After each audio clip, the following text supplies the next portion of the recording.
Good evening, ladies and gentlemen. Welcome to the Roll Feast sponsored StonesCast. This is episode 90. We are recording on Monday. I think it's Monday. I've lost track of what day it is over Christmas. I think it's Monday, the 29th of December. We've got a lot to cover today. We'll have a look back over the last few weeks as the trials and tribulations of our league campaign rather hit the buffers. We'll look back over 2025 in general.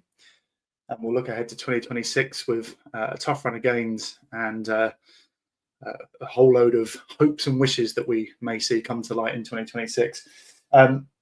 Today, I am joined with another star-studded panel. In no particular order, Mr. Jeremy Albert. How are you, Jez? Good evening, Hillsy. All okay, mate? All okay. Good stuff. Joined by Paul Cooke. Cookie, how are you, mate? Evening all. Good, thanks, mate. Thank you. Good stuff.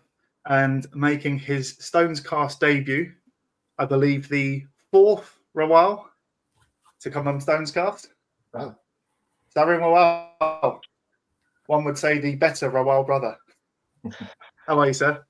I'm very well, and I wouldn't possibly comment on that one, but if that's how people feel, then I'm happy with that. Really good to be on here finally, and it's great to be on the cast with people who I've known for many years. So really nice. And of course, we should acknowledge your, I think, an international panelist today because you're dialing in from Amsterdam, where you live. That's right.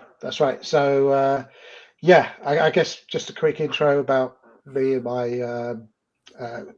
time with Willstone. So really started in the 81-82 season. I was a ball boy. And I was a ball boy, and then from that started to work in the tea bars, and then started running the tea bars. Then moved into the supporters club shop and joined the sports club committee. Became treasurer, and we went through obviously the various moves. Somewhere I think in between, I don't know, Edgeware ended up being club shop manager and treasurer, and then towards the end of Edgeware into Northwood, I became chairman of the sports club, which was a huge honour. And then when we left Northwood, my second child was born, so was spending less time at Stones. So relinquished the chairman role because carried on as treasurer for a while longer. And in 2010, back into 2010, moved away from the UK initially to Prague, and last 15 years now in Amsterdam. So get to watch the Stones whenever I can live, bring my son over as well, and then of course watch the games on the telly. And that's pretty cool. I mean, I know there's been plenty of games that I've seen when you have come over, and as you've alluded to, you bring your boys, Sid brings his boys. So like it's a real family occasion when you are over, right? It is. It's and my son loves it, right? I mean, the fact is that we've it's been in our blood for so long. We've seen the highs and lows, but for him to actually, with the amount of Premier League football and Eredivisie football here and what have you, for him to be, we go to Willstone. Which matches are we going to see when we come over at Christmas or when we come over in the summer? In fact, actually, the Halifax game at home, he brought a bunch of his mates along as well. So they're all visiting a friend of theirs from who was in Amsterdam with them and then moved back to the UK. And he dragged them all from Kent all the way down to the game. And they all loved it. They actually loved it. They loved all the singing, the fact that it was so close to the action. Obviously helps as well that Cookie scores a worldie as well. So that sort of was the icing on the cake. But really, it's nice for him to see his cousins outside of sort of restaurants and home parts as well. Do you watch any football in Amsterdam or live? No, I've been to a few Ajax games, and that's about it. Otherwise, it will be on the telly. And maybe ask this stupid question, but obviously being, I say that far away, Amsterdam's not at all that far. But do you miss it? The accessibility and kind of going week in, week out? I do. It's I think it's the football is one part of it. What's the amazing part about Willstone is people, right? And the first time I came back, when I came back with my son, the first time he went, he just sort of said to me, "Dad, this is just like it's like a family." I said, "I told you it was." You know? And I think that's when he started to really get it and understand what it's all about. So, yeah, I think I came over for the Braintree game. Only stayed for a half. I had to go somewhere else, but wanted to go to Hop and Vine first and have a chat with everyone, go to the ground, chat, and that for me is the most important part. The football is obviously important too, but just the friendships that we've created over 40 plus odd years is super important. Yeah, amazing. It's great to have you on, Sarin. Hope to see you over at Grosvenor Vale soon. I'm sure we'll share a beer. Maybe then just jumping into the football, because you mentioned the Braintree game, which I think was back on 8th of November, looking at it. And as we jump into the football side of things, I think we have to acknowledge that was our last league win. I think I hosted the last cast, which was obviously following the Grimsby massacre, if you want to call it that. But we were in generally rude health. We'd been on a run of 1 defeat in 11 or whatever it is. But all of a sudden, things look less rosy, and we've had a difficult run, a win and 2 defeats in our last 3 league games. And of course, a tough couple of away fixtures, starting with Aldershot tomorrow, and then a trip, weather pending, because the forecast does not look great this weekend. But a long trip up to Carlisle this weekend. So we are still mid-table. I think sat in 12th, 8 wins, 8 draws, 8 defeats.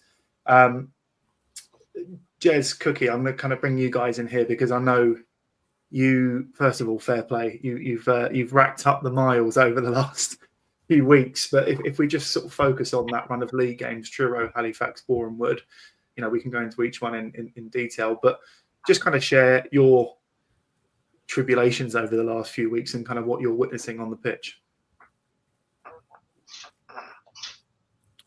Who wants to go first? Yeah, well, you go first, Jez. I'll jump in. It's been an interesting time. The trips up to, we had Grimsby to start with, then Truro, then Halifax, and of course, with the way that I do the away games, I don't just do it up there and back in one day. I'm there for like the weekend or midweek, so it's been a hell of a lot of travelling. The Truro game was probably, footballing wise, one of the worst games I've seen at this level since we've gone back to the National League. We were really poor that night, and Truro are a poor side, and to not really have a shot on target for the whole game was terrible, really, and it was very frustrating. And that performance sort of came out of nowhere, really. We just, if we were on it, we would have won that game relatively straightforward. The result got put in perspective. Truro went to York about 4 days later and got mullered up there. So that was disappointing. The Halifax game was going along similar reins, actually. The first half and second half, we played a lot better, a lot better. But to be 2-0 down, unfortunately, a ridiculous penalty to start with. But give credit to the team; they fought back to get a 2-2 draw. Great scenes at the end, and luckily that equaliser at the end made all that travelling worthwhile. We got something out of it, and we were really happy with that point. But then, obviously, the Boxing Day game. I think it's very easy to say that we were poor. I don't even think we were poor. I've just got to give complete credit to Boreham Wood. They were the best. I think that's the best overall performance I've seen this season from an opposition team, from goalkeeper to defence to midfield attack. They in reality they completely dominated us, but we did create a few chances. Unlike the other games, it's not like we didn't create any chances, and that was a little bit of frustration. But that goal we conceded after a minute sort of set the tone for the game, really. No complaints. I think I used the word outclassed, and I haven't used that word a lot in this season, but I think on Boxing Day we were. Yeah, agreed. Yeah, I'd kind of echo a lot of what you just said there. The Truro game, it was poor. Yeah, it was a lot. It was a long day because I don't have as much disposable income as Jez, so I don't go there for weekends or long days on the coast. We were there the day. We were on the night train back, the 10:20, I think it was, out of Truro. Got back to Paddington at 5 in the morning, and then got walked in the house just before 7. Yeah, bit of a nap. Then luckily I could work from home, so I did a bit of work from home. But yeah, it was an awful trip in many ways. Yeah. The players, yeah, I don't like saying they didn't turn up, but it just felt like that. I mean, I will say that I don't think what didn't help them was the coach journey there and back in the day for themselves. That can't be easy. I don't know the level of football that these guys are playing at. This is not a poor level of football. These are footballers, and yeah, I don't think that helped. For what, I'm not saying the club should splash the cash and all that, but I'm saying that definitely must have had an impact on them. Truro were up for it. Impressed with the crowd they got there midweek, just over 2,000. I think it was 2,500, whatever it was. We had a hardy bunch of, I think, about 50 odd. I think managed to travel down there. Yeah, not. I mean, for me, it summed up. Their first goal summed up the whole game. That one, just go if you ever watch that back. Just watch that and you get the gist of the whole game. It was just an absolutely shambolic goal to give away. Just ping ponged in the middle of the box. Then they just stabbed it home, and that was it. I mean, the less said the better. I mean, the player, even Sam at the end of the game, he came over and said, "No, that wasn't good enough." I think he echoed the same sentiments in his post-match interview as well, or in his writing. Sorry, it was a game that we need to put to bed. I think we do tend to struggle against the teams at the bottom over the last few seasons, away from home in particular. I mean, there's quite a few games we can choose from that. Kidderminster being one, and teams and Oxford City teams end up getting relegated, which I think Truro will get relegated. I don't think their home form's going to be enough. I think they're too far back. Could be wrong. I've been wrong in the past, but yeah, I think we need to put that one to the bed and just forget about it. It was one we can't rest on that one. It was a poor performance. I think the players, management, they would all agree. It's just we have to put that one down to experience. I agree with what Jez said. They got with Halifax. I thought we actually started quite well. I think I said the first 10 minutes they were the better team. Then up to the penalty we were the better side. I thought we played really well. An awful decision from the penalty. Yeah, they scored, and our heads did drop a little bit at that point. The early goal in the second half again come from our corner, breakaway goal, similar to the Truro second goal. It's just I don't know what's happening there, but there's something's not right. We had a corner, they go down the other end and score, and you think, oh, here we go. But fair play to the players getting back into it. I was saying to the guys, John, who travels with me, I said to him, no, that's just get, as we always say, get 2-0's dangerous. Get one back, who knows? And it's exactly what panned out. You've got to give them all the credit in the world for that, for getting back into that game. Didn't deserve to win it, but I think we might have just done enough to draw. But I've got to give a shout to Dante on that game as well. I mean, some of the saves he pulled out were just unbelievable.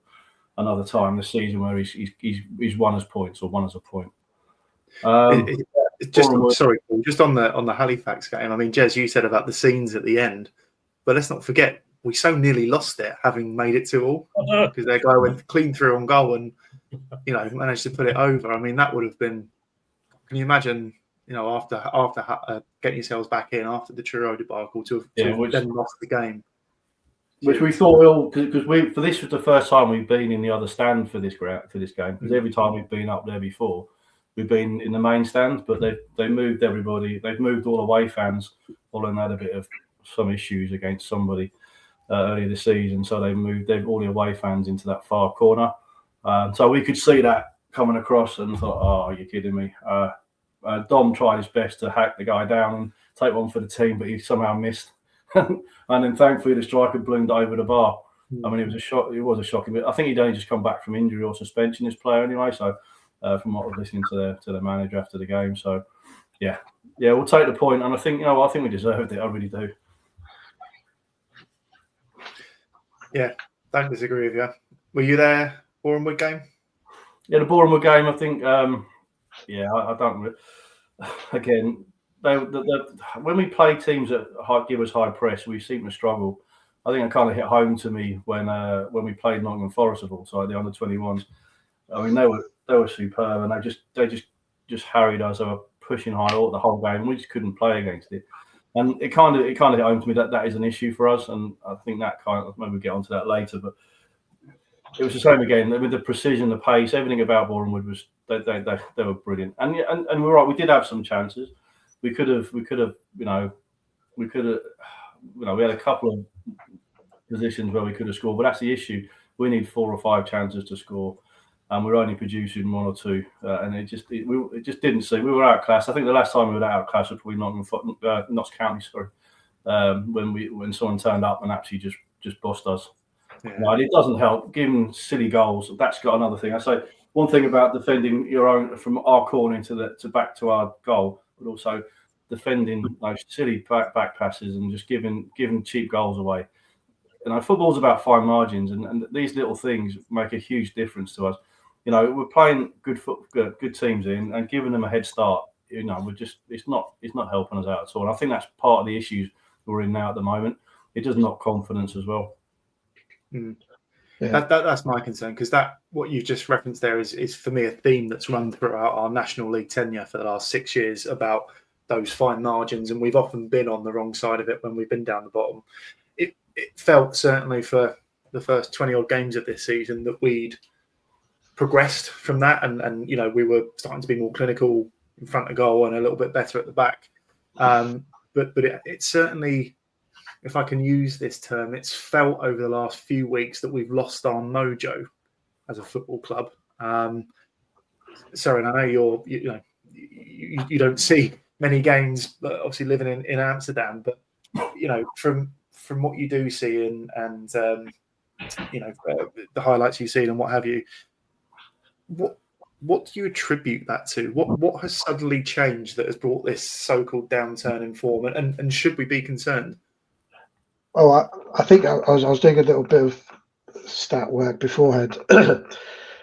If you look at the age of our squad, right, it's a pretty young squad. If you strip out Enzio, if you strip out Cookie, we've got a young team, and I think that's where, when it's good, it's great, right? But when you start to hit those sort of times where it's got to be a little bit more tougher, and you've got to sort of backs against the wall, and if a couple of those results don't go your way, that starts to bring that little slide of that malaise in, and that's where you need those senior players to come in to to provide that support and stability. And I don't think sometimes we see that, maybe not on the pitch sometimes as well. I mean, if you look at the Boreham Wood game, right, if you looked at their defence was pretty much over 30. Experienced back four, right? Our people up top were in their early 20s. So you've got the one-on-ones. When you've got that sort of level of experience versus inexperience, what's going to happen? So to the point that Cookie made around, we need 4 or 5 chances in order to get one. If you look at our defence, if you strip out Enzio again, I think we've got one player at 25, the rest are under 25. So against a team where you've got 2 players in the top 10 of National League scorers in Abdul Malik and in Rush as well, right? Again, that's where. So we're playing teams who are starting to understand that if they press us, we're going to struggle. We've got a team that's young, inexperienced, and have come. It's a little bit like Chelsea in some respects, right? A team that has potential but has been brought in at a young age and needs some of those solid heads to just be around and a bit of that experience. So I think Aldershot's a huge game, actually, because their position, based on our league table position and where they are, we should beat them. But they've beaten Boston, they've beaten Altrincham, right? So the teams are in the mid-table area, they've beaten them. So they're capable of doing something. And I think if we lose against Aldershot, that's where I think that could be the beginning of a real sort of, we're in a bit of a slide at the moment, but even longer slide. Yeah. And not wanting to be too glass half empty, you could quite easily see that we're going 7, 8, 9, 10 games without a win, given what comes after it. Carlisle, then you've got Woking, who are in incredible form, but that's tomorrow's problem. So you mentioned Sorry, yeah, mate, go on, just on that one. I mean, people, you say it's a slump, and I appreciate that. In statistics, without context, is very, it is bleak. It's like 1 win in 7. We have had some creditable draws in that time as well. We have, yeah. Forest Green, Solihull Moors, and Halifax away. And Solihull Moors was away as well. You could argue could have won that one, but so far, there's been some creditable draws in there as well. It's not.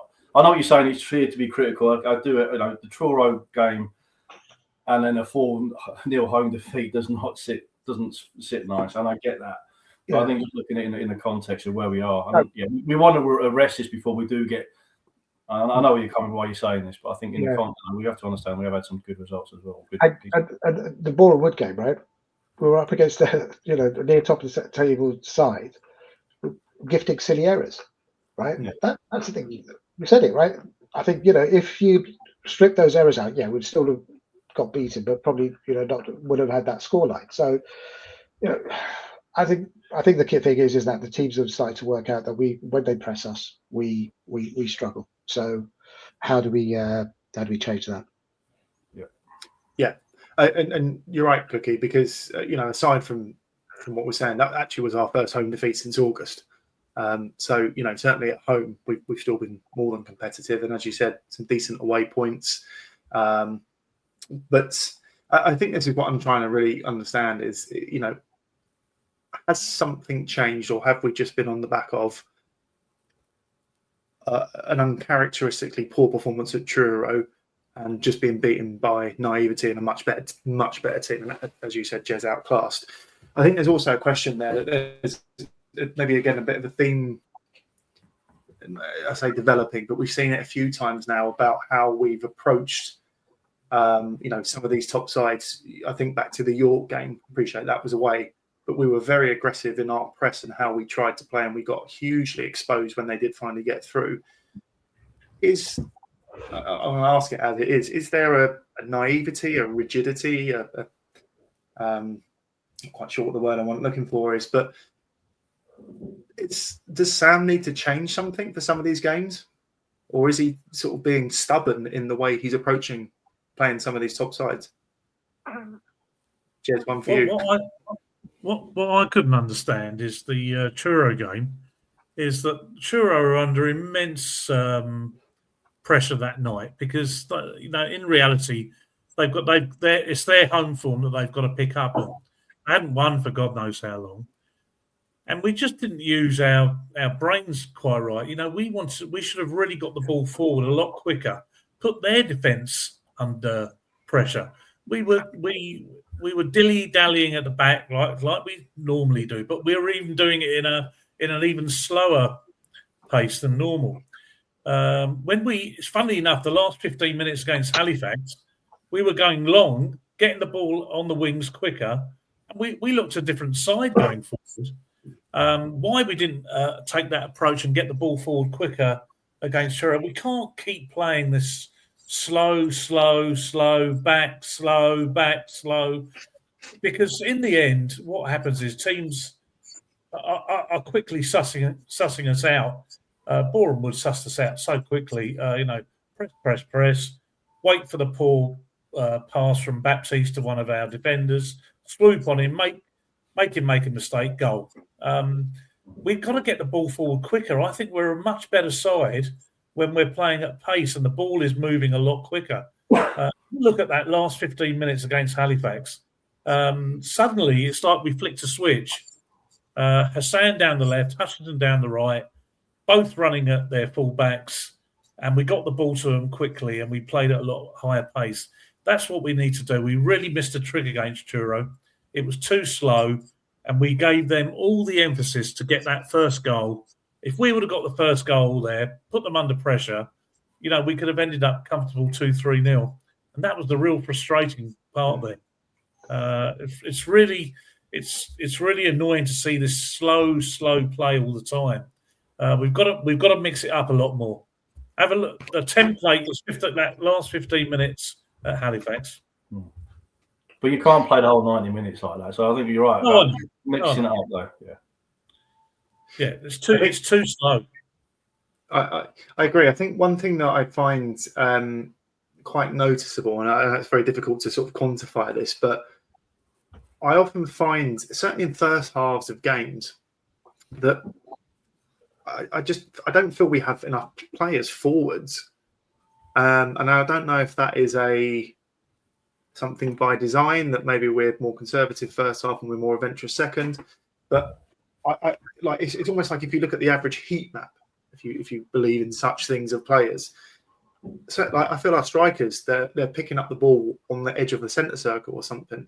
Very rarely are we actually getting bodies forward. I saw it several times against Boreham Wood on Saturday that, you know, the ball would go forward to Nkrumah or Obiero, and he's outnumbered. He's 4-5 to 1 at times. Like, and I agree with you, Jez, in terms of the blueprint there for Halifax. But we were 2-0 down and we didn't have nothing to lose there. So we're being, I think, a bit more adventurous. And yeah, it comes off. It's interesting, you know, if we were to be a bit more forward thinking, a bit more play higher up the pitch, pin them back, does that leave us exposed? Is Sam protecting us against, you know, being hurt by being exposed? It's a trade-off, right? But Hillsy, you pick your games. You pick your games.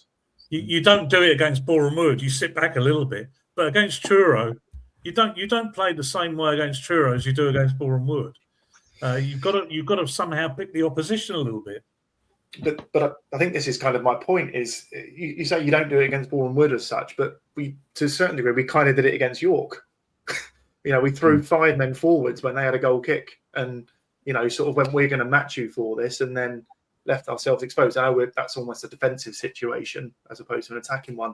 But I just think, if we're going to play in that way, and I'm sure we'll come on to this when we talk about the squad, you need a dynamic forward who can hold the ball and bring you up. And that, for me, is absolutely what we're missing at the moment. Yeah. It is that. Yeah. I know every name he gets a name check, Alex Reid, but someone who can be mobile up front, get you up the pitch, stretch defences. You know, Obiero, I think, is had a fantastic season and you know, scored some good goals, but he needs some help. And I just think there's no one that's even threatening to run behind, you know, a little whip it forward who will make the defence drop. Something like that gets us further up the pitch. Yeah. Chaps, anything to add on those three? No, not really. I suppose, I think, just reiterating what Sarin mentioned, that I think, without moving to segue into the next game, but I think we can forgive. I don't think we can forgive Truro, but I think we can forgive Boreham Wood if we get 3 points on tomorrow night. As it is now. Yeah, agreed. I think we also in that. Sorry, go on, mate. Hillsy, I think it's just worth mentioning. You know, just when you just have a look at the fixtures going into the. Sometimes I'm thinking to myself, did that Grimsby game do a bit more damage than what we actually thought at the time? Because the previous few games, it was Hartlepool, Solihull, and Forest Green, I think, and we went a goal down in each of those games. Forest Green, and we showed brilliant resilience to get back and got equalisers. We were behind in all those games. We got a draw out of it. The Grimsby performance shocked everybody, and I'm just maybe subconsciously we haven't quite fully recovered from that dismantling that we had in that particular first half. And then so before that seems to be the turning point of the poor form. I think you can take out the Cheshunt game. Now that's a team 2 levels below. But since then, we haven't really created. You think about the Grimsby game. How much did we create that day? Nothing. You think about Truro. We didn't even have a shot on target. Halifax, yes, was a little bit better. But as I said about the Boreham Wood game, at least I think we did create chances there. So it's, I don't know. It's that we're going for a bit of a. I think the squad needs a freshen up. But so this happens with every season. I think we can. Every season there's a slump in some point. No team apart from the guys at the top different. But where we play our game, we have slumps and we hopefully come back out of it again. Yeah, Yeah. I do think some recruitment is required to kind of, let's say, help that situation. Mm-hmm. So I mean, before we jump into the Aldershot game, and again, there's some rumours knocking around that there may be an incoming player or two. Whether they're going to be available tomorrow night or for Saturday, who knows? But let's have a quick glance around the squad then. And I know we seem to every cast sort of talk about the need for a striker, so maybe let's not focus there. But what would be on your New Year's Eve wish list then for in terms of kind of incoming? Me, I want Alfie Massey back. To be honest with you, we've never replaced him, and I appreciate there's not many that Alfie Massey's around. But when he got injured at Tamworth, when he went down, it just felt like a kick in the teeth went out. And I thought, you're kidding. I know we only had him on loan. I know that he could have gone back at any time, but it really, and I just don't think we ever replaced him. I think that's definitely had an impact in our attacking play. I think we've got some good midfielders there, but that kind of the full-on attacking midfield, and that may be why our forwards are having to come back and do more work. I don't know, but I want someone like that back, please. And also Snyder as well. I think we're missing him. Forget the Morecambe game. That was a one-off, but he was solid for us. And again, there's nothing we can do about it, but I don't think we've actually replaced these guys. I think that's definitely causes issues. Yeah, I think everyone would say that Massey is probably, if you think about the additions to the squad at the beginning of the season, Massey was number one, right? Up to the time he left, and everyone was saying, "Oh, he's going to be amazing for us," and of course he was. And I think, for me, he's been great. But I think, someone driving that midfield, someone, obviously, as you said, someone up front who can hold the ball. I mean, do we need a little bit more experience at the back? And you think about Kretschmann, obviously he's gone now, right? Maybe not the player, but the person, that mindset that he has within the dressing room. I think we'll see, if we don't replace someone of that ilk, that particular element will be missed hugely. I agree. Yeah. It's a good shout actually, because we should acknowledge Max's contribution. He's aside from a decent guy who's come on the cast, and he's been quite insightful. I think I haven't got the stats in front of me. I think he remains Wealdstone's top scorer in this National League era. It's not many. It's about 20, 21. And I know that he had quite an injury hit spell, and we kind of questioned whether we saw the best of him. But his contribution at certain key moments, I really don't think should be overlooked. So, whilst I think it probably was the right time for the club and for him to part ways, and we wish him all the best. He played 130 odd games, whatever it was for us, and been a big part of our National League success in staying in this league. So, wish you all the best, Max. Agreed. I think Chinedu's an interesting one, because I agree completely. Although Conor McAvoy, I think, has done really well since he's come back in and hit some good form, I don't think he looks natural on that left side. I think having that left-sided player who can step in, and you think about the goals that Chinedu has set up this year with his crosses and striding forward, he has been a huge loss. It's been strange, like it's been commented on before. Leighton Orient recalled him and have not played him. I have no idea what will happen to him in January, but I would love to see him back. I'm not sure what the situation is with Massey in terms of his injury. I imagine Millwall will probably looking at a League One or League Two side for him for the second half of the season, but who knows if that doesn't materialise, whether his injury is not quick enough to heal. I don't know, maybe towards the end of the season, maybe we could look again. But that experience, that I said it in the last cast, someone who can, when the chips are down, really stand up and be that presence, that voice for us, I think.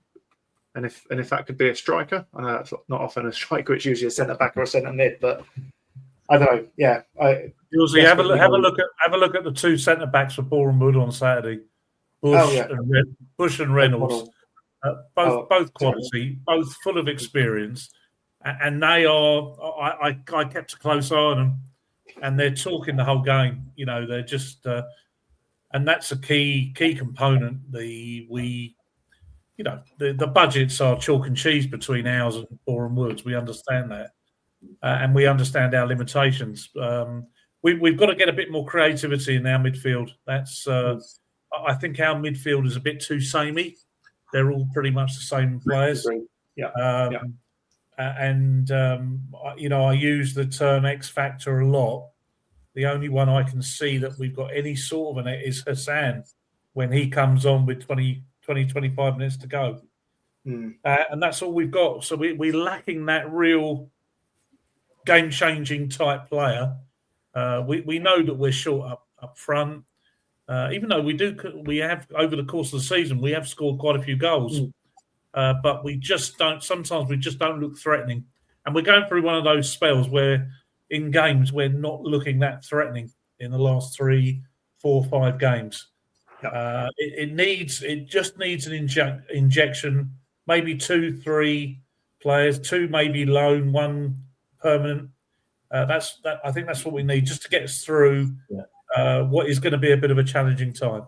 Yeah, I think a freshen up will definitely help. I agree. There is one player that I think warrants a bit of recognition, and I'm saying this obviously noting I haven't actually been at the last few games, but I think Dom Hutchinson, aside from the 2 goals he scored against Halifax, I think he's been, certainly in an attacking sense, a real revelation for the last sort of 5, 6 games. I thought he was brilliant against Cheshunt.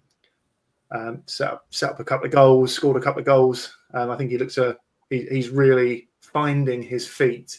And I think the thing with Dom, we've always known he's got talent, but he's starting to produce in terms of end product, both in terms of, let's say, goals and assists. So, long may that continue. And if it does, I wouldn't be surprised if there are clubs sniffing around him, given his pedigree and his age. He's really matured as a player this season. And he's added that end product to his game. It's really been impressive. Really, really good. Really pleased for him. I've also got agreed. On my notes, I had Omar Musa actually, as someone who's just improved as the season's gone on. I want to see him start more. What's that? I want to see Musa start more. He's on the bench too often. I don't know whether he's injured, got the flu, doesn't like travelling far. I don't know. It's like for me, he should be the. I like him and Shakuna in that midfield, like, for their strength, but Musa at least adds a bit of drive into that midfield. Yeah. He's something a little bit different. Don't know why he doesn't start every game. Maybe there's something he tends to mix up with Kadji, doesn't he? So sometimes Kadji plays and he moves, and they kind of swap. Yeah, I don't know. I think I've been impressed with him. I don't know. I think he holds the ball okay in the midfield. He has a bit of play with him. So I'd like to see more starting more. Yeah, agreed. I think Kadji gives you more energy and a defensive nous, whereas Musa gives you, as you said, more drive, more of attacking options. But yeah, it is strange. I was surprised to see him not start on whatever day it was, Saturday, Boxing Day. Yeah. I don't know whether he's carrying a knock or something, or whether there's an injury somewhere in there. It does seem a bit strange. That midfield keeps getting tinkered a lot. It does, yeah. You're not wrong there. He played George on the right against Boreham Wood. That was really strange. And then took him off at half times. It didn't work. Bizarre. Yeah, I think just a little bit of a settled side. I think is, if we can get some additions and just a little bit more consistency in terms of the squad, and I appreciate maybe we're going to lose a player or 2 in the next few weeks as well. Yes. So it'll be interesting to see as we go through January. How the squad evolves, shall we say. But let's look forward then, because as we've alluded to, we've got a real big game tomorrow night as we travel to Aldershot, a side who are, I think they're still in the bottom 4, just looking for the league table, but are actually in form. Gone through one of the clubs that's gone through the managerial merry-go-round fairly recently as Mr. Widrington up sticks and went to Eastbourne Borough, who were bottom of the league below. Go figure. And then they brought in the experienced head figure of John Coleman, who, of course, was at Accrington Stanley, who were they for a long time. I'd say they are just calling up the league table now. Yeah, they're third bottom.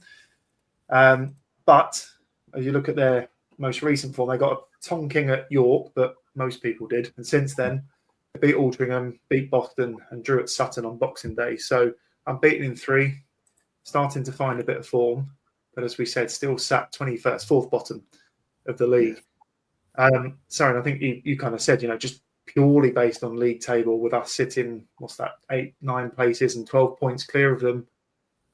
Should we expect victory tomorrow? What were you expecting out of the game? Well, to be honest, I mean, if you look at their form in November, I think they had a horrendous November, and I think that's the reason why they are where they are. I think that it's a false position for them, where they're on the back of these 3 results as you just mentioned. So I think it'll be a difficult one for us because they're on a bit of run of form. I think their position is false. So look, I think the way we're playing at the moment, and the way our sort of form is, I'll be happy with a point right now, just to sort of just get a point on the board, really, on the road. I think Hillsy, looking at their last 2 games, I've got a feeling they haven't let a goal in for 2 games, if I'm reading the results correctly, and they've so they're on their. This guy's an experienced manager. It's going to take him a little bit of time, and they're just showing signs of recovery. They're on a bit of an upward trajectory, and we're on a bit of we're not quite sure where we are at the moment. So I would literally take a draw tomorrow just to make sure. Unfortunately, in this division, we can go through 3-4 games on the trot where we can easily lose these games. We are well punching above our weight position-wise. Being 12th is literally quite an incredible stat. But that doesn't tell at any moment we're going to go for a spell, and we sort of are at the moment. So we'll 100% take a draw tomorrow. Cookie, as you see his Cookie's face when we both mentioned the draw. Listen, every away game is tough in this division. I don't care. It just is. It's a good level of football. As you said, we are punching above our weight. We're doing really well in the round this season. Let's be honest. Obviously the new managers come in as when a team's in such a bad form, bad position. The first thing they do is sort the defence out. It looks like he may well have done that. Hopefully, we can give that a good test tomorrow. It's funny because people might think they're surprised that Aldershot near the bottom. But I don't know if I mentioned this in the chat previously, but when I was on holiday this year, I bumped into an Aldershot fan. And started talking football, and he was saying that he thought they'd really struggle this year, and he was a guy who goes to a lot of games. He's been following them for decades, and he said that they're going to struggle this year. And I thought, no, you're talking nonsense, usual. Play it down, but it's kind of wrong true. So I don't know what's been going on there. Which is someone in the know, as it were. They thought something wasn't quite right, and it wasn't going to be a good season for them. So they're down there, where mid-table. That obviously that doesn't mean anything when you're playing each other. I want to go for the 3 points. I mean, but I understand where you're coming from. Like I said, every away game is difficult in this division. I want the players to prove a point. Just to I want the things that hopefully we've been talking about. They're the sort of things that Sam and the coaching staff are thinking as well, mixing up a little bit. It won't be easy because they're going to be confident over the last 3 games, as you say. But I still think we can go there and hopefully get all 3 points. But yeah, I would take a point. But let's go for the 3. It's just a shame they've moved the away fans to the open terrace, which is rubbish, absolutely rubbish. Yeah, it's a brilliant end, isn't it?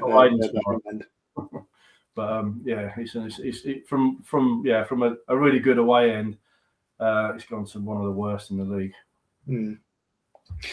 Yeah, it's interesting what you're saying actually, because at the start of the season they had I think really a bit of a continuation of how last season finished for them, which was their games were ending up 3-3, 4-3, 5-4 all over the place. I think after the first sort of 10 games, they'd scored 22 and conceded 30 or something stupid like that. So as you said, I think John Coleman's brought in some experience. They had some young lone defenders who I think have been moved on. Interestingly, Tommy Widdrington's son, has not followed him to Eastbourne. He's still played Saturday. And we know they've got some quality with the likes of Josh Barrett, Ryan Hill, James Henry, all players that we're familiar with and come up against numerous times. So, yeah, it's a tough one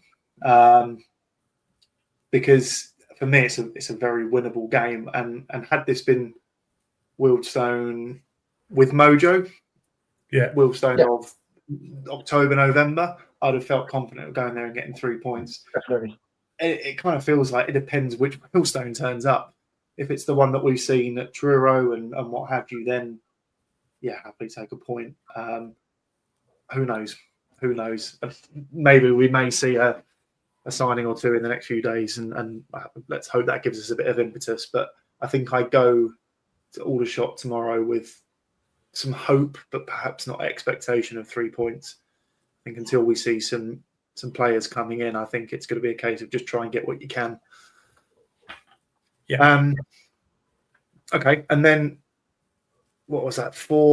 I can't work out these days. Tomorrow's Tuesday, and then Saturday. So 4 days later, we have a trip that for me has always been, for some reason, probably the distance, the romantic trip that I always dreamed of Wealdstone going to, Carlisle away, which for most of my time supporting Wealdstone was always, if you got to the FA Cup first round, you might hope to get Carlisle.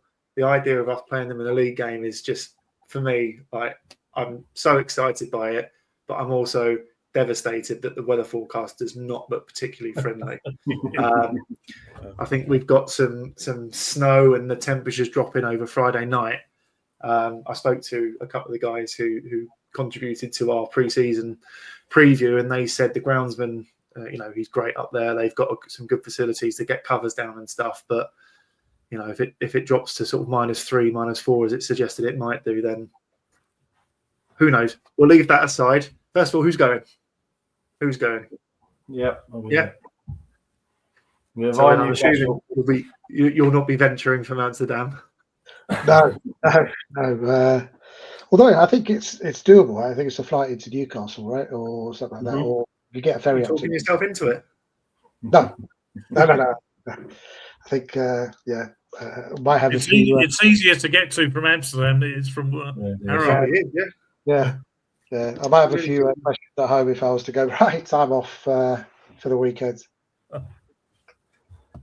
But so, Jez, Paul, what's your travel agenda for the weekend then?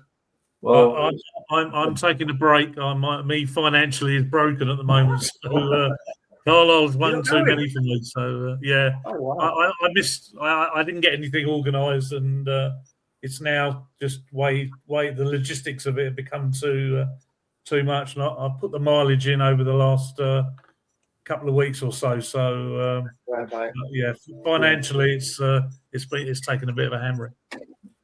For me, because the West Coast main line's shut, the M6 is shut. It's an absolute. We've been slipped on this one.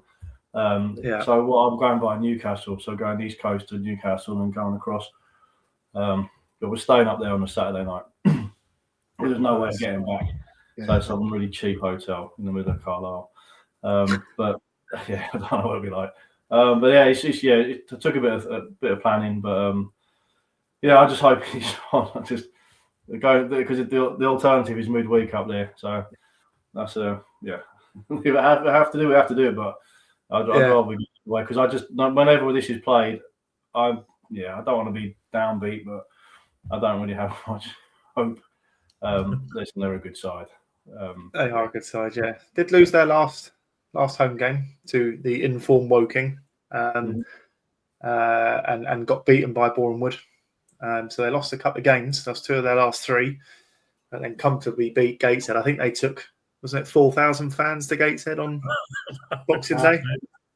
Yeah. I mean, fair play. And they've had they get some good. Obviously, I mean, let's not forget they got promoted to League One 3 years ago. So they went up from League Two and then went down and down again. So they've not stayed in the same division for I think 3 years now. obviously a club of that size, they expect to win the league. They expect to be up there, and they are, to be fair, but perhaps not running away with it as perhaps they thought. And I remember watching the highlights of their game with Rochdale back in end of September, and Rochdale absolutely dominated them.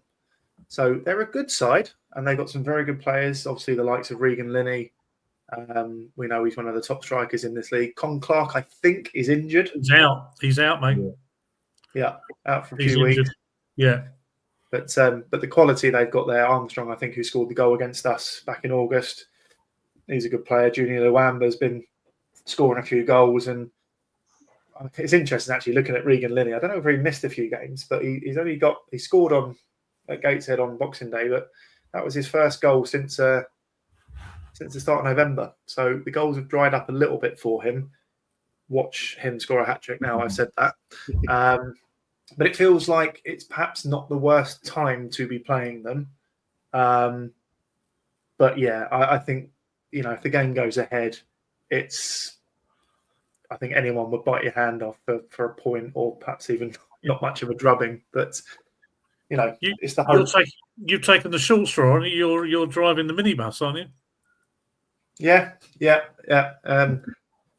Paul, we'll have to chat because you said the M6 was shut. I know there's one junction shut near Carlisle, but I hope it's not more. I thought it was the road bridge. I thought it was an issue. It's to do with the bridge going over. That's why. Yeah, but I think it's only one. I think it's only one junction, and there's like an A road that goes around it. But yeah, there's 15 retrobates pick up at Watford Junction on Friday morning, and coming back Sunday.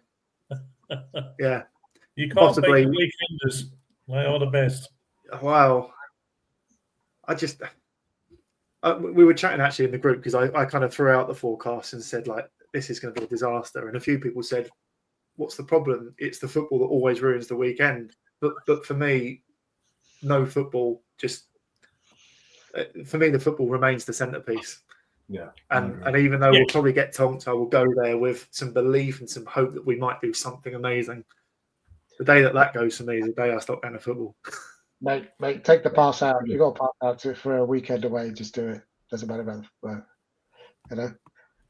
Speaking of someone with 22 years of marriage, trust me, just do that. It's just, you get into that point of going, I'm spending, goodness knows, I don't know, 300-400 quid on tickets, travel, accommodation, booze, all that kind of stuff. It's going to take me 6-7 hours to get there. I could have gone to Dubai or the Canary Islands for probably the same amount of money and time. But such is life. Such is life. I think Costa del Carlisle is a lot better than the Balearic Islands or the in the first Saturday in January. Yeah, I'm looking forward to it. Whatever happens, whether we play or whether we not, I've got a couple of nights up there, and I'll look forward to it. That'll be good. Be good. Yeah, and then potentially back on a Tuesday night in February or something if it goes tits up. But never mind. So that's next Saturday, and then following that, we return to FA Trophy action, home tie with Dagenham and Redbridge. What was your reaction to the draw? Home draw against a team below us. I don't think you can ask any more than that. Obviously there are better draws out there, of course there are, but if you home draw against a lower divisions. I know they were at our level the last few seasons and above us for quite a while, but the reality is they're in the division below. I think it wasn't a bad draw. I agree. It's a decent chance of progression. Suddenly the FA Trophy becomes huge.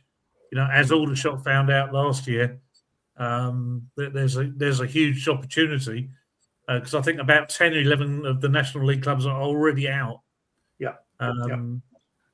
Now, I think this round here, I don't think there's any National League club playing against another National League club. So we could find that there are, in the next round after that, if we do get through, there could be a huge number of National League clubs still left in it. But who knows with this competition? We don't know who's taking it seriously, who's not. But I'm hoping that we are, because there's a real chance this season. Absolutely. Interestingly, Dagenham are playing this evening actually away at Chelmsford, currently 1-1. But as you said, I mean, Dagenham have found a bit of form, but they still sit 15th in the National League South. Obviously, we know that the eyes will be on a certain ex-Premier League and England footballer who may or may not turn up, because I think we've seen he's injured, mate. He's injured. Yeah. He's out. They've just signed this lethal guy from Newmarket Town who scored 25 goals for Newmarket Town. They've taken a punt on him, and I think he scored in the last couple of games. So he's their new threat up front. How good he is, who knows? But he's Thingy Bob's replacement. Fair. Well, yeah, I said they were in a bit of form, but actually they stuffed Tottenham 5-0 in the trophy. But since then they've drawn, lost and drawn, of drawing tonight. So yeah, it feels a good game for progression. Look, at the end of the day, if you want to go to Wembley and you want to win the FA Trophy, you're going to have to beat a few good teams along the way. And debatable whether we class Dagenham as good. But as you said, I think we all look favourably. Any home draw, any Saturday home draw for me is a real positive. So I think their name goes. I think their name goes before them in this situation. I mean, I think that we've played two teams divisions below us, which were very low way below us. But then there was Cheshunt as well, and we've looked streets above the. I know Cheshunt was only a 2-1 win, but the reality is we were playing in first gear, or it appeared to be anyway. So hopefully it gives us a bit. It could be a game to give us a good confidence boost as well, as you say, as Jez says about the Grimsby defeat. Knocked us a little bit in the manner of that. Hopefully, maybe this is something we need to spur us back into life. I don't know. We'll see. Agreed. Okay, let's pause there then. Looking at kind of the immediate kind of future and take a little bit of a look back, because this, of course, is the last StonesCast of 2025. Obviously, acknowledging we do have one more game left of 2025, but just a few little stats. So we've obviously had 4 managers in 2025. Matt Taylor started the year, should I say. Paul Hughes took the one game up at Fylde last year. Neil Gibson saw us through, and then, of course, Sam Cox returned. We've played a total of 56. We'll become 57 tomorrow, but 56 games in 2025. 47 in the National League, 5 in the National League Cup, 2 in the FA Cup, and 1 in the FA Trophy. And of those 56, 22 wins, 14 draws, 20 defeats, 74 goals scored, 87 conceded. And looking at purely at the National League, that then translates as 47 games, 16 wins, 14 draws, 17 defeats, 60 goals, 76 conceded, 62 points at 1.32 points per game, and a negative goal difference of 16. So let me, with all of those stats, just ask you to nominate your kind of moment of 2025, maybe your highs and your lows. I think some of these might be quite obvious, but Sarin, maybe I can ask you first. What's been your sort of memorable moment of 2025? Yeah, for me, it was, might be for the same for the others, but the last match of the season against Halifax. That, watching, having missed some of the more recent, big games that we've played. So just watching that on the telly, it was just the highs and lows within that one match, and just thinking, at one point, we were obviously doing well, we were winning, and then, the other results coming through, and then you just, it was, I was just jumping around like a loon at the end, particularly when, we're all on the pitch and the other match is still going and stuff like that. You're just like, oh, please don't score, right? Don't change. So all of that for me was encompassed in the one match, which was that, and super happy at the end of that game, as was my son, that we were watching it together. Cookie? Yeah, I mean, if you're talking about one highlight, that's got to be it. Nothing's going to. I think if you did a match of the decade in 9 years' time, that would still probably be the one, or the moment of the decade. I mean, surviving that staying at this level. And I was convinced after the Southend game we were down. Actually convinced, and to bring that back round and stay up. Yeah, I mean, we've talked about it so many times on this cast, and I think we will for many years to come.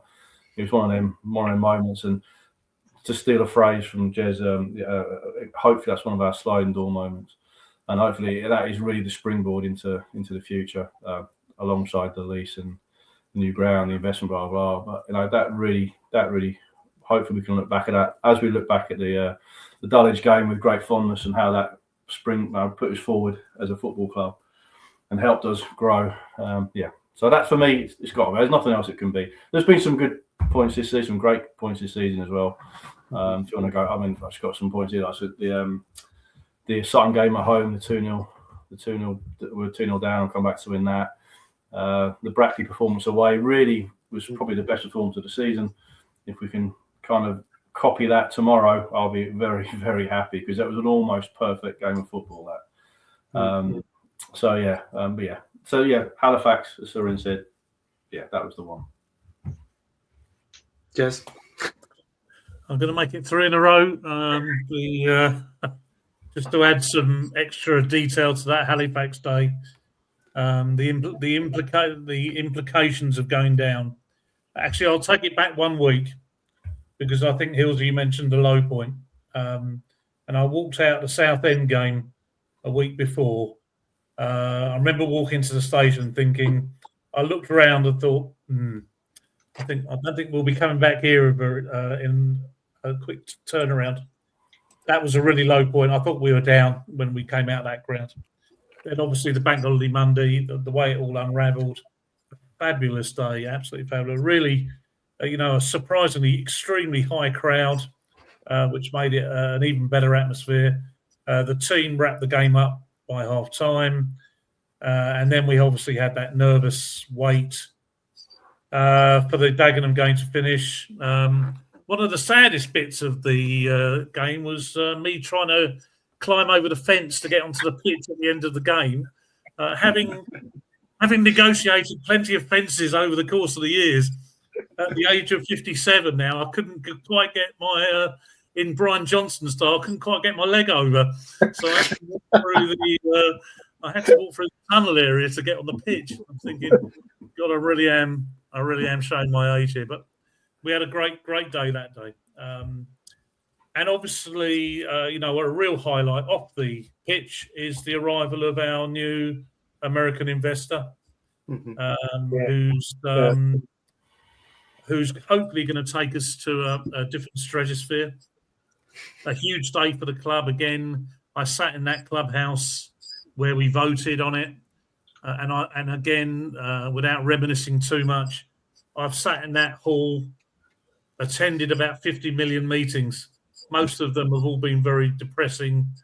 We're always up against it. We've got no chance of getting a ground. And it was so nice to have an upbeat meeting where the future of the club looks so bright. We're all putting our faith into Nick Samaka. And if, as I said on the previous cast, if I could actually pick someone that I can trust will take the club onwards and look after it like we have done over the last God knows how many years, I think we picked a good guy here. And so on the pitch, Halifax. Off the pitch, the takeover. Obviously, we just need the lease to get sorted, and then hopefully 5 more wins. I reckon we'll need to stay up, and then we can see what we do regarding budget-wise in the summer and next season. But fabulous year. 2025 has been a really good year for Wealdstone. Yeah, it has. I mean, it's hard not to agree with you for Halifax, but I'm actually going to step away just to be a bit different. And I wasn't at the Halifax game. One of the worst things I have to admit. But I'm going to take you back a few weeks before that to April Fool's Day, at what I think actually in hindsight becomes quite a pivotal moment for us. And not just because we had a number of wins that you can look at, and in the context of the league season, if we didn't win that, we would have gone down. But I come back to the Boston home game on April Fool's Day, 1st of April. We beat them 1-0. It was obviously days after we'd struggled to get a side out at York with illness. It was also the day that Neil Gibson brought Dante into the fold. So my little alternative, real backs against the wall, massive win against Boston, who were right down there as well. So, I'm going to go for that as my little moment of alternative moment of the season. And yeah, it's hard to look away from the depth of Southend, Roots Hall. I share exactly what you said, Jez. I sat there for the last sort of 10, 15 minutes going, this is goodbye to the National League, knowing I couldn't make a Halifax game. So, to be where we are now is just quite frankly phenomenal. And as we said for a few weeks, and maybe this sort of bleeds into my next question, which is our hopes for 2026. We need to build on this, and it feels like we're on the cusp of something potentially quite special, quite amazing. I'm going to not say the obvious one because I'll let you come to it. For me, my hope for 2026 is to see Willesden play at Wembley. Yep, can't disagree with that. Chaps, yours? For me, get the lease signed and move on. I mean, the football at that point becomes secondary. Fundamentally, it's our future that we're talking about here. I've loved this level of football since we've been here. I want long may it continue. But yeah, so yeah, I know. Don't get me wrong. We're all about football. The teams around football. I get that. Wembley would be phenomenal. We've got a great record there. We're 100% record there as a football club. But yeah, for me, let's get this lease sorted and we can move on. Yeah, I would agree on the lease. I'd love the Wembley piece as well. Part of me doesn't want it, and the reason for that is because my son's got his A levels, so he wouldn't be able to come. Right, so. But if we get there, then he'll watch it on the telly. So for me, definitely the lease. And I think I don't know where we are with that. And I know there was conversations and there's like wordings of 2 or 3 clauses. That was all that was left, and that was like I think on the beginning of December. I had a couple of postponed meetings. I don't know what else the club could do. Whether or not there's more political pressure, get the councils involved or what have you. I don't know, but something just needs to happen just to get this over the line.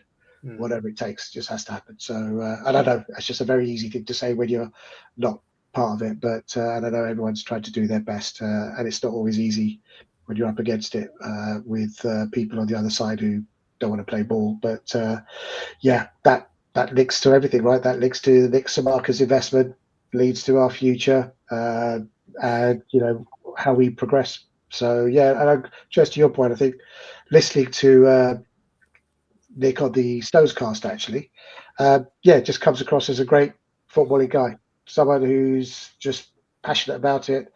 Talks about his time in Germany and and all of that, and you feel that we've had through our long history, we've had people have come in and charlatans galore or what have you, right? If you think back to the Morrick days and when we moved to Watford and what have you, and it seems like the ideal person to take us forward. So get that lease side, put some pressure on them, however we need to put the pressure to get it done. But Wembley would be good actually. I've got 5 wishes. Okay. Firstly, I'm still looking over our shoulder to make sure that we attain our National League status. So as I said earlier, I think 5 wins, 5 more wins will secure that. That'll be one. Very much so. Trip to Wembley, put the club into spotlight. Hopefully the local area will get behind it. That'll be a huge thing for us. Thirdly, obviously get the lease sorted. Fourthly, the takeover goes through all okay. And then 5th is bit for the summer, really. I want to see our budget increased, our playing budget. At the moment, I don't want to keep talking about us having the lowest budget in the league. I want to see a decent increase in that. That's a challenge for our new owner to try and make that happen. And to make sure that we're on a bit more of a level playing field as we move into the next season. you've reminded me maybe of another one, which is the pre-season tour to play Poison Munster. Yeah. Yes. Make it happen, Nick. Yeah, we'll take that over Wembley, actually. No. You're going to drive a minibus there as well, Hillsy? Oh yeah, fine. I'll shuttle it for a week if it means it can happen. Right, chaps, we've been going for 70 odd minutes here. I think that's some good ground covered. That's most of my agenda. Let me just throw it out to you in terms of anything else you want to cover or give a shout out to. I suppose kind of picking up on Jez's point there about the 15 more points and everything, 5 more wins. Yeah, I was looking at the league table. They do quite a lot. I'm currently sitting in 12th, 32 points. There's 22 games left to play. You know, I know we've had this. It depends how you take this cast and how we've been coming across. I guess the recent games has kind of put the mood music to that. But I think we have had a phenomenal season so far. It's not to say we're not across the finish line by any means. I do think a bit of a shake-up with a couple of new signings, loan signings, or whatever it may be, will certainly help keep us on the track to get that 50 points or whatever it may be this season. But I think a huge amount of credit needs to go to the playing staff, coaches, players, for what they've done so far this season. But I just want to reiterate, it's not the end. We've got a long way to go. Don't rest on our laurels. We know we've had a few dodgy performances recently, or a couple, shall I say. No, let's get back on track and let's keep our National League status going for another year. Yeah, couldn't add any more to that, Cookie.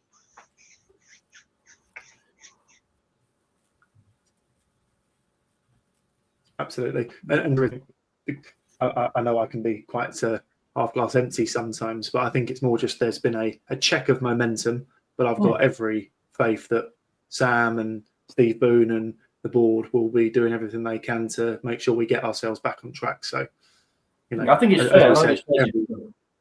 I think it's fair that we do make point when things aren't going right. We can't always be happy, as it were. But yeah, as you say, let's move this on. I mean, for me, it's amazing that we are at the turn of the year having this having this conversation for the first time about a patch of poor form that actually is only 3 or 4 games without a win, whatever it may be. So, I think in that context and putting it in that light, it just reiterates what you said about what a phenomenal season it's been so far. Fingers crossed we can build onto it as we go into tomorrow night's game and then into 2026. Yeah. I might say something different if you lose tomorrow, but that's no reactionary nonsense. Let's get behind the boys. We'll be there. No. Right. Good stuff, chaps. If I don't see you tomorrow night, I wish you a very happy New Year. Happy New Year, everyone. New Year. Hope to see you soon. And also, really healthy New Year to everyone associated at Willstone as well. I think. Absolutely well said. And once again, thank you to our sponsors, Roll Feast. Hope your support continues into 2026. But if that's everything, thank you, chaps. Wish you all the best and up the Stones. Up the Stones. Cheers, gents. Up the Stones. Cheers. Thank you.